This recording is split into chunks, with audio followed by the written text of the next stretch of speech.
For today's video mga kapilay, yan, magandang umaga po. Ayan po ating almusal for the day mga kapilay. May puto tayo, homemade puto. Yan, meron tayong pansit canton mga kapilay. Yan po ang ating pansit sa agahan, pansit canton. Meron tayong banana cake, homemade banana cake. Yan, meron tayong Shanghai. At meron tayong pakbet, pak na paka pero kabet. Yan, meron tayong palabok mga kapilay. Yan, palabok. May champurado.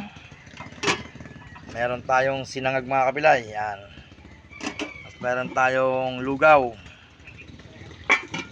Meron tayong sopas. Yan po ating sabaw for the day mga kapilay. Yan, sopas. Katapos naman ito mga kapilay, yan po ang ating ulam ng ating sinangag. Tortang talong, hotdog, longganisa at sunny side up metlog mga kapilay. Yan po ating banana cake.